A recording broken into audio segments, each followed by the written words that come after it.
Welcome to Clinical Procedures 2, HSC 1852, Chapter 37, Lecture over Electrocardiography.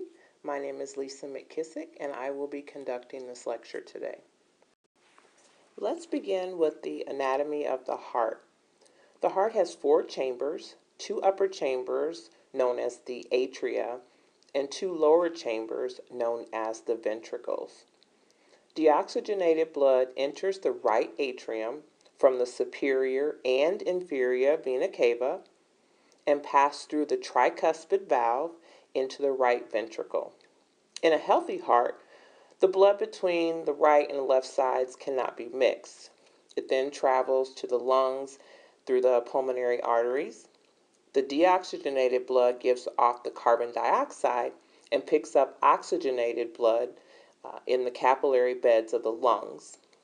Oxygenated blood is pumped through the pulmonary vein into the left atria, through the mitral valve, into the left ventricle. The oxygenated blood then passes through the aortic valve into the aorta, and from the aorta to all the cells, tissues, and organs of the body. Now let's move forward to the electrical conduction system of the heart.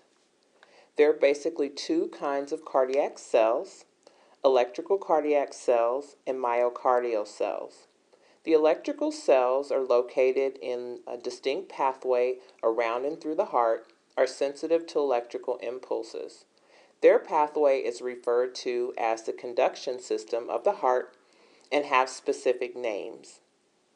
The body's natural pacemaker, the sinoatrial or SA node, is located in the upper part of the right atrium.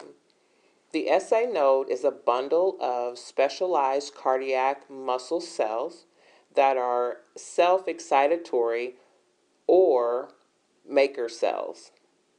A healthy SA node fires at a rate of 60 to 70 times a minute in a resting heart. It sends out an electrical impulse that begins and regulates the heartbeat.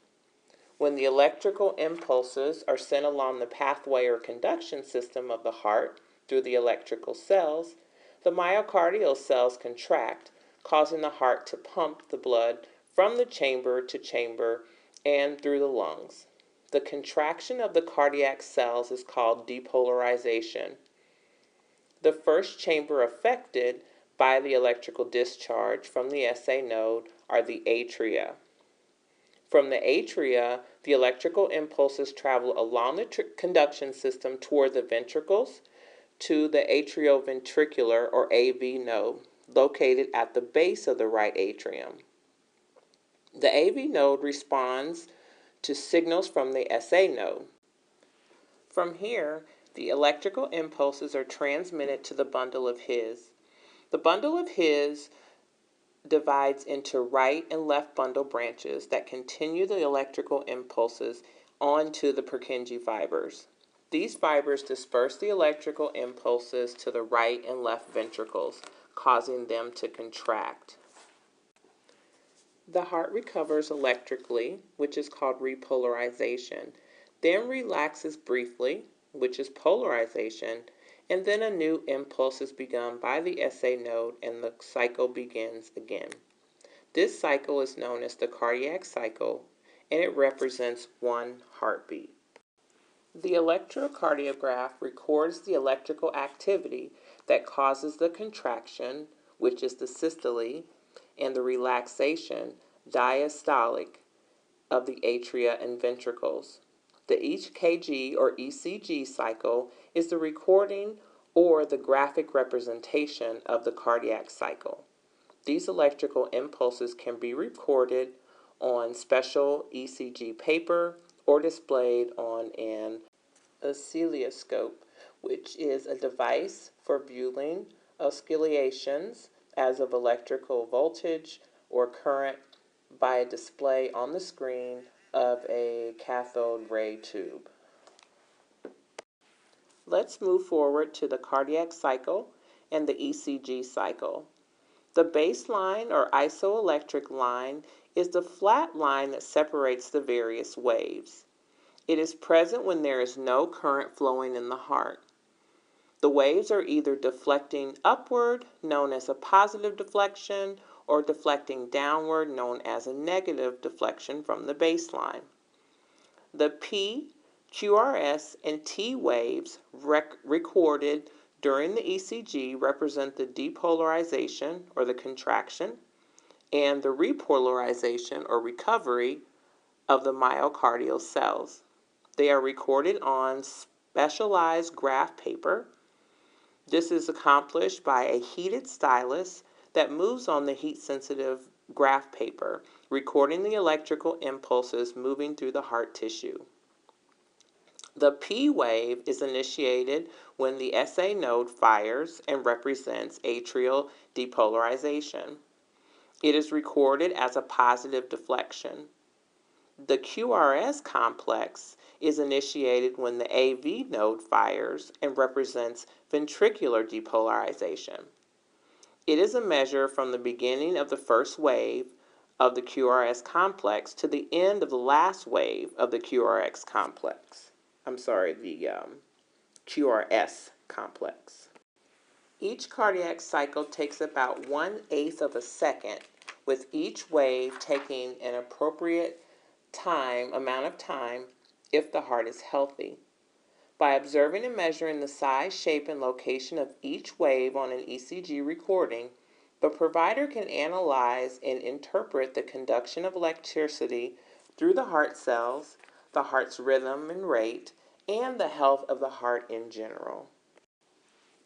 The heartbeat is controlled by electrical impulses that comprise the continuous cardiac cycle, which is shown here on this document. You have the voltage on this side and the time listed on this side. Calculation of the heart activity on the ECG graph paper. Electrocardiogram graph paper measurements allow medical professionals to determine the time and voltage of heartbeats. The small square is 1 millimeter wide and 1 millimeter high. One small square is 0.04 of a second. The large square consists of 25 small squares and measure 5 millimeter wide and 5 millimeter high. One large square is 0.04 of a second times 5, or 0.2 of a second. There are different types of electrocardiographs. There are the multi-channel ECGs and automatic ECG machines, as well as a single-channel electrocardiograph. With a single-channel machine, only one lead can be recorded at a time. If not automatic, the single-channel ECG requires manually turning the lead selector on and off between each of the 12 leads. It may also require the leads to be coded so that can be identified later and properly mounted.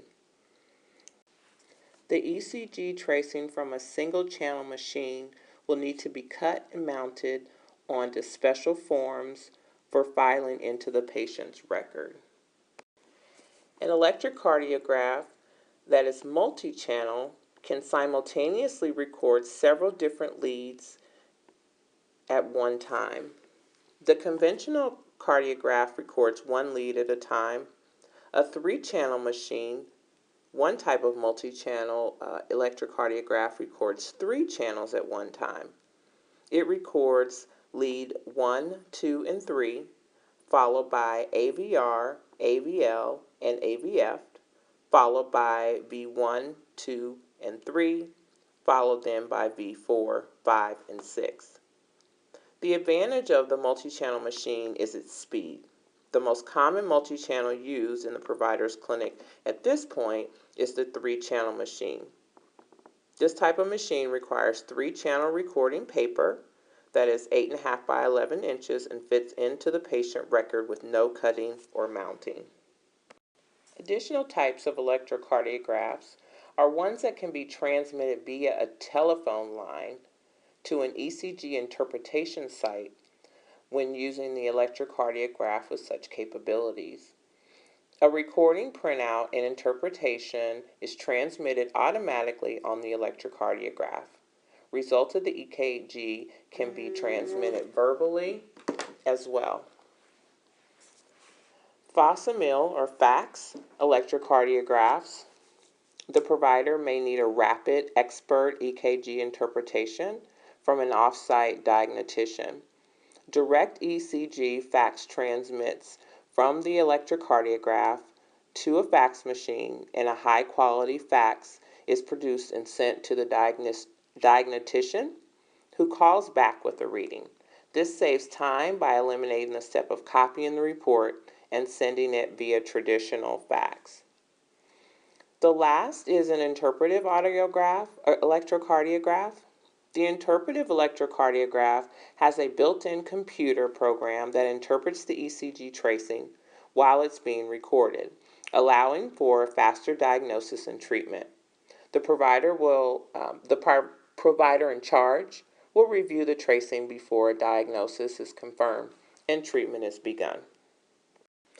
Moving right along, we'll discuss ECG equipment. The next thing that the first thing we'll talk about in this section is the electrocardiograph paper. ECG paper can be either black or dark blue and is wax or plastic coated with a white or pink background and color lines. The paper is heat and pressure sensitive. As the heated stylus of the electrocardiograph moves across the paper, the background coating is melted away, revealing the black or blue color of the paper, and the ECG cycles are recorded or traced. The heat of the stylus can be adjusted to obtain a sharp, clear recording or tracing. Medical assistants should learn how to adjust the proper controls using the specific manual or instructions that accompany the electrocardiograph in your facility. The next ECG equipment are sensors and electrode. There are various types of sensors or electrodes. They're made of metal or other conductive material. The sensors detect the electrical impulses of the body surface and relay them through cables or lead wires to the EKG machine. Disposable electrode or disposable sensors contain a layer of electrolyte gel on their adhesive surface and can be used on both the limbs and the chest. They do not require any additional electrolytes or substance. These sensors are applied to the skin of the limbs and the chest and held in place by the adhesive. The self-adhesive electrodes are discarded after use.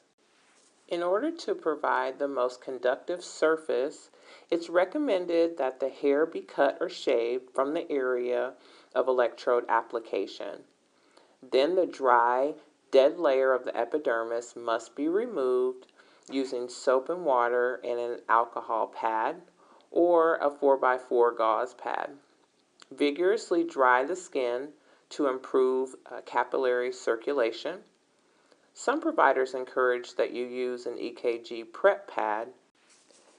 These are similar to fine sandpaper for the final step in preparation. Once the self-adhesive sensors are placed, a series of lead wires coming from the machine will be connected to them. Small clips, sometimes referred to as alligator clips, will grasp the tabs on the sensors.